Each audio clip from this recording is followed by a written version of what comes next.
Hi everyone, नमस्कार, जय हिंद। काफ़ी दिनों बाद एक बार दोबारा से हम we are presenting some questions of UPPCS mains 2024, which is supposed to happen in June 2025 from 29 जून।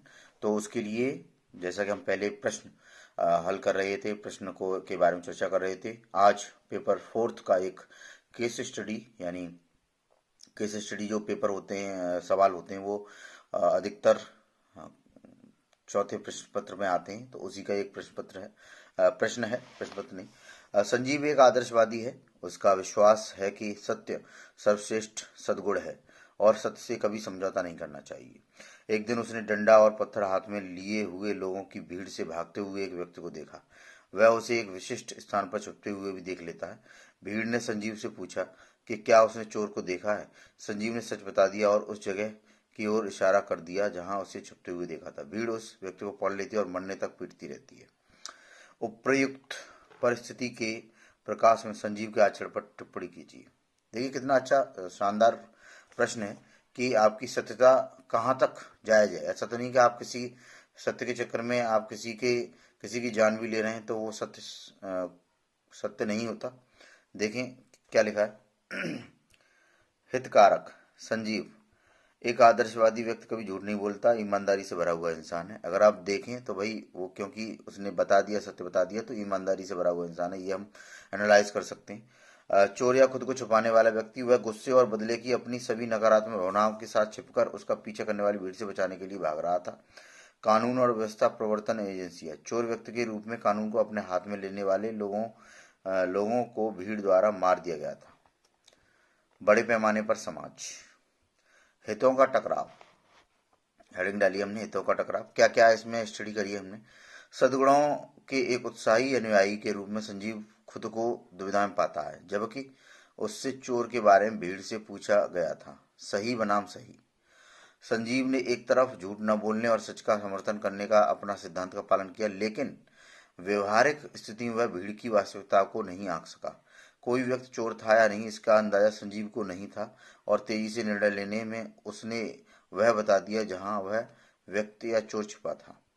इसलिए उन्होंने एक और अपने सिद्धांत का पालन करने के लिए दूसरी ओर बड़ी गलती की। मानवता तो खत्म कर दी ना, क्योंकि भीड़ ने व्यक्ति को मौत के घाट उतार दिया, क्योंकि मौत का कोई औचित्य नहीं और भीड़ का कोई चेहरा नहीं होता है। यह न्याय की जीत नहीं हुई, क्योंकि व्यक्ति चोर को अपनी बेगुनाही साबित करने का मौका नहीं दिया गया था कि उसे कुछ चोरी करने की जरूरत है। हो सकता है अगर उसे पुलिस को सौंप दिया गया होता तो मजिस्ट्रेट उसे कुछ जुर्माना, जेल भी दे सकता था, लेकिन मौत की सजा नहीं देता। बिल्कुल सही बात है। कई बार हमें दूसरों की जान बचाने के लिए झूठ का सहारा लेना पड़ता है। उदाहरण के लिए युधिष्ठिर ने महाभारत युद्ध में झूठ बोला था, अश्वत्थामा मारो नरो न कुंजारो। उन्हें पूर्ण अर्थों में भले ही सत्यनिष्ठ न कहा जाए, लेकिन बड़े भले के लिए उन्होंने झूठ बोला। यह बिल्कुल सच है। झूठ कभी भी आदत का विषय नहीं होना चाहिए। तो यहाँ संजीव द्वारा बिना व्यवहारिकता के जल्दबाजी में किया गया कार्य उस व्यक्ति के लिए अनर्थकारी सिद्ध हुआ। इन सबके अलावा समाज और कानून प्रवर्तन एजेंसियों को भी इसके लिए तो काफी दोषी ठहराया जा सकता है। अगर लोग कानून हाथ में ले रहे हैं तो आत्मविश्वास आएगा। न्याय भी तेजी से होना चाहिए ताकि जनता को कानून हाथ में लेने के मजबूर न किया जा सके। इसके अलावा विभिन्न योजनाओं द्वारा सामाजिक सुरक्षा जाल की पेशकश की जानी चाहिए ताकि लोग चोर बनने और बाद में अपना व्यर्थ जीवन व्यर्थ करने के लिए मजबूर न हो। तो ये एक केस स्टडी थी। इस तरीके से आप लिख सकते हैं। इसमें आप और भी किसी रियल घटना का एग्जाम्पल दे सकते हैं, या फिर अधिकतर ऐसा होता है कि जब जैसे किसी ने एक्सीडेंट के केस में एक्सीडेंट हो जाता है तो फिर भीड़ जो है उसे ड्राइवर को पीटने लगती है। और अगर वहाँ कानून का डर लोगों के बीच रहे कि भाई ये गलत है, उन्हें जानकारी का अभाव होता है। और कभी कभार ऐसा होता है कि जैसे कि इस केस में हुआ कि सत्यनिष्ठ बनने के चक्कर में हम व्यवहारिकता छोड़ देते हैं। तो व्यवहारिकता भी हमें अपने संज्ञान में लानी चाहिए।